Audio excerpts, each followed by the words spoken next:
আসসালামু আলাইকুম ফ্রেন্ড, সবাই কেমন আছেন? আশা করি আল্লাহর রহমতে ভালো আছেন। তো দূর বা যেখান থেকে আমার ভিডিওটি দেখছেন সবাইকে জানে অনেক অনেক ধন্যবাদ। তো দেখুন আজকে আমি এটা হচ্ছে কোরাল মাছ। তো এই কোরাল মাছ আমি আজকে রান্না করব। তো আমি কিভাবে রান্না করি সবাই দেখতে থাকুন তো আমার ভিডিওটা। তো আমি মাছটা দেখুন ভেজে নিতেছি। ফার্স্টে মাছটা ভেজে তারপরে আমি এটা হচ্ছে আমি তো সবাই দেখতে থাকুন। আর যারা যারা আমার চ্যানেলটিকে সাবস্ক্রাইব করছেন তাদেরকে অনেক অনেক ধন্যবাদ। আর যারা করেনি আমার ভিডিওটি দেখতেছেন তো প্লিজ আমার চ্যানেলটি সাবস্ক্রাইব করবেন এবং বেল আইকনটা বাজিয়ে দেবেন যাতে পরবর্তীতে আমি যখন ভিডিও আপলোড করি আপনার কাছে পৌঁছে যায়। তো দেখুন আমি ওখানে ফুলকপিটা একটু ভাপ দিয়ে নিয়েছি, কারণ ফুলকপি একটু গন্ধ থাকে, যদি ভাপ দিয়ে নেন ওই গন্ধটা চলে যায়। তো ফুলকপি, আলু আর বেগুন দিয়ে আমি মাছটা রান্না করব। তো সবাই আমার পুরো ভিডিওটা দেখবেন, একটু দেখে চলে যাবেন না প্লিজ। তো ও চলে আমি মাছ ভাজতেছি আর এই চলে দেখুন পেঁয়াজটাও ভেজে নিয়েছি। পেঁয়াজটা ভাজার পর আমি আদা রসুনটা দিয়ে দিলাম। আদা রসুন এখন পেঁয়াজের সাথে ভাজবো। ভাজা হয়ে গেলে অন্যান্য মশলা দিয়ে দেবো। তো সবাই তো রান্না জানে কম বেশি। তো এটা হচ্ছে ফিশ মশলা, দেখুন মাছের মশলা এক্সট্রা আলাদা। তো আমি এক এক করে সব মশলা এখন দিয়ে দেবো, জিরা গুঁড়ো, ধনিয়া গুঁড়ো, সবাই তো জানি রান্নাবান্না। তো আমি যেভাবে রান্না করি সেটাই আপনাদের দেখাচ্ছি। তো দেখুন আমি সব মশলা দিয়ে দিলাম। এখন মশলা ভালো করে কষিয়ে তারপরে আমি অন্য সবজি বা মাছ দিয়ে দেবো। তো দেখুন সবার রান্না তো এক না, এক একজনের রান্না এক এক রকমই। তো যেভাবে খেতে পছন্দ করে সেভাবেই রান্না করে, ঠিক না? তো যারা যারা সুন্দর সুন্দর কমেন্ট করেন তাদেরকে অনেক অনেক ধন্যবাদ। আপনাদের সুন্দর সুন্দর কমেন্ট করতে আমার অনেক ভালো লাগে। তো সবাই প্লিজ আমার পুরো ভিডিওটা দেখবেন, স্কিপ করবেন না। তো দেখুন মশলাটা কষানো হয়ে গেছে, কারণ আলুটা আর ফুলকপিটা আগে ভাপ দিয়ে নিচ্ছে আর বেগুনটাও গলে যায় আর ফুলকপিও তো গলে যায় অনেক কচি। তো আলুটা গলতে একটু টাইম লাগে, এই জন্য আমি আলুটা আগে একটু ভালো করে কষিয়ে নেব যাতে একটু গলে যায় তাড়াতাড়ি। তো আমি আলুটা একটু চিকন করে কাটছি, বেশি মোটা করিনি। তো দেখুন আমার আলুটা কষানো হয়ে গেছে। এখন আমি ফুলকপিটা আর বেগুনটা দিয়ে দেবো। এখন ফুলকপি বেগুন দিয়ে ভালো করে কষাবো। তরকারি যত ভালো করে কষাবেন তত বেশি মজা লাগবে। তো আমি সবজিটা এখন ভালো করে কষিয়ে পরে পানি দিয়ে দেবো। তো সবাই প্লিজ আমার সাথেই থাকবেন, চলে যাবেন না, একটু ভিডিও দেখে চলে যাবেন না। সবার কাছে অনুরোধ রইল পুরো ভিডিওটা দেখবেন, কারণ সবাই যদি পাশে থাকে তাহলে সবাই একদিন এগিয়ে যাবে। কারণ অনেকে আছে হিংসা করে, প্লিজ সবাই কেউ হিংসা করবে না। সবার ফুল ভিডিও দেখি আমি, সবার ফুল ভিডিও দেখি আমি, কারণ স্কিপ করে ভিডিও দেখি না। তো আমার হাতে যখন সময় থাকে আমি সময় নিয়ে সবার ভিডিও দেখি।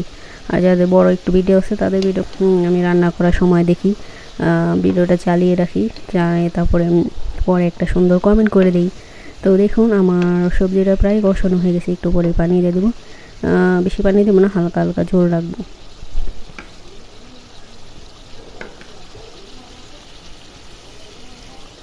তো দেখুন আমরা তো আবার শুকনো মরিচ খাই না, তো একটু কাঁচামরিচ দিয়ে দিলাম, হালকা ঝাল। আমি আবার ঝাল খাই, তো আমার বাবা মা আবার ঝাল খায় না, তাদের জন্য আর কি মরিচ দেই না আমি। তারা আবার ঝাল মরিচ দেই না। তো দেখুন আমি একটু কারি পাতা দিয়ে দিলাম, এটা দিলে তরকারি টেস্টটা আরও দ্বিগুণ বেড়ে যায়। তো দেখুন আমি দিয়ে দিলাম কারি পাতা। এখন আমি ভালো করে আরও একটু কষানো হয়ে গেলে গিয়ে আমার তরকারিটা হয়ে যাবে। আমার আসলে কষা বা তবে সব তরকারি কষা ভালো লাগে না, তো কিছু কিছু মাছ কষা ভাজা ভালো লাগে। তো আমার আবার সবজি তরকারিটা একটু বেশি ভালো লাগে, একটু ঝোল, হালকা হালকা ঝোল করে। তো সবজি খেলে তো স্বাস্থ্যের জন্য এমনিও ভালো, আর কষা ভাজা খেলে এমনি স্বাস্থ্যের পক্ষে খারাপ, পায়খানাও কষা হয়ে যায়। এই জন্য মাঝে মধ্যে একটু ঝোল মালা তরকারি খেতে হয়, ঠিক না? তো আমরা যদিও বা করি, তারপরে ঝোল আলুও রান্না করি একটু, আবার একটু শুকনোও রান্না করি, যাতে দুটোটা মিলেমিশে খেতে পারি। তো আমার বিশেষ করে কষা ভাজা থেকে আমার ঝোল আলা তরকারি আমার আবার বেশি পছন্দ। এই জন্য আমি বেশিরভাগই একটু ঝোল, মাছ ভাজাও করি আবার ঝোলও করি।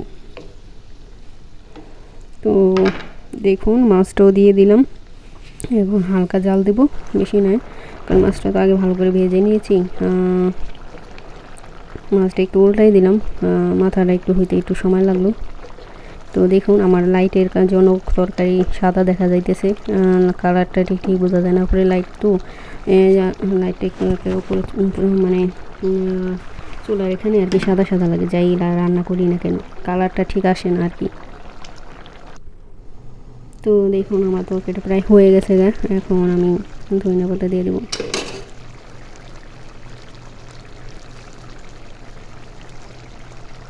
দেখুন ধনিয়া পাতা দিয়ে দিলাম, আর ধনিয়া পাতা না দিলে তো তরকারি ভালোই লাগে না, কারণ আমরা 12 মাসই ধনিয়া পাতা খাই, ধনিয়া পাতা না থাকলে তরকারিও ভালো লাগে না খাইতে।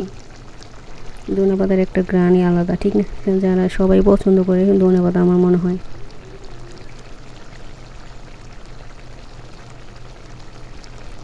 দেখুন ধনিয়া পাতা দিয়ে দিছি, আমার তরকারিটা হয়ে গেছে, চুলাটা অফ করে দিলাম এখন।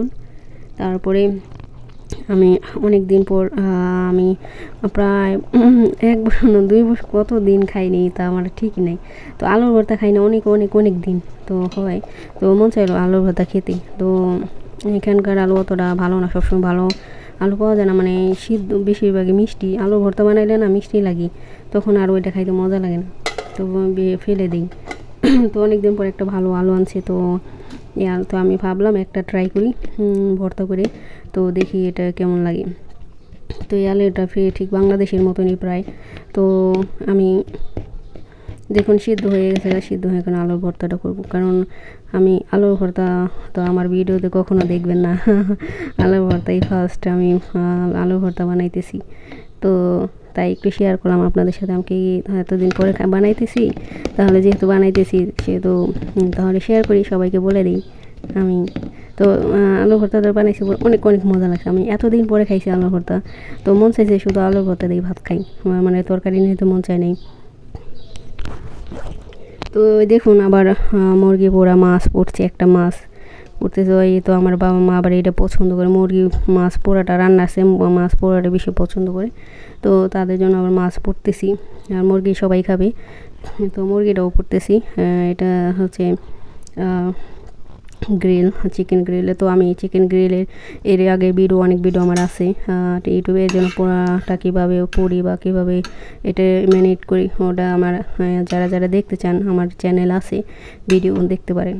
তো দেখুন আমার আলুর ভর্তা এর জন্য শুকনো মরিচ ভেজে নিলাম, এটা ঝাল নাই শুকনো মরিচ, মিষ্টি হালকা ঝাল। তো 4টা ভেজে নিলাম আমি, এখন এগুলো করে আলু ভর্তা করবো। গ্রানটা ভালো লাগে অনেক। তো আমি পেঁয়াজ তো ভেজে নিচ্ছি, কাঁচা পেঁয়াজ খেতে আমার ভালো লাগে না, আর কাঁচা পেঁয়াজ খেলে কেমন যেন একটা গন্ধ গন্ধ আসে মুখ দিয়ে। তো অনেকে আছে কাঁচা পেঁয়াজ খায় আলু ভর্তা, কাঁচা পেঁয়াজ বা কাঁচা মরিচ বা শুকনো মরিচ তেলে, তো সবার পছন্দ তার এক না, যে যেরকম পছন্দ করে সে সেরকমই খায়, ঠিক না? তো দেখুন আমি প্রথম শুকনো মরিচে আলু ভর্তার সাথে মেখে এখন আমি পেঁয়াজের সাথে ভাজতেছি। তো এভাবে বানালে কি আবার এখন একটু গরম পড়ে গেছে, মানে হাত দা ছাড়লে কি তরকারি বলি আলু ভর্তাটা তাতে নষ্ট হয়ে যায়, এই জন্য আমি ভাবলাম তাহলে একটু ভেজেই করি, কারণ হয়তো যদি আজকে খেয়ে শেষ না করা পারি তো রেখে দেবো তাহলে ফ্রিজে। তো দেখেন আমার ভর্তাটা কমপ্লিট, অনেক মজা হয়েছে এই ভর্তাটা, কেউ যদি একটু খেয়ে দেখতো কত কি মজা। সত্যি আমার খেতে অনেক ভালো লাগছে আলু ভর্তাটা, মানে এতদিন পরে খাইছি। তো দেখুন আমার আলু ভর্তাটা তৈরি হয়ে গেল গা, কেমন হয়েছে সবাই বলবেন কমেন্টে, সুন্দর সুন্দর কমেন্ট করবেন আপনারা। এই যে দেখুন ভাত খেয়ে ভাতে নিয়ে নিছি, ভর্তা নিয়ে নিছি, আর ওখানে মুরগি পোড়াও মাছ ভাজা নিছি 1 পিস, তরকারিটা রাতে খাবো তরকারি।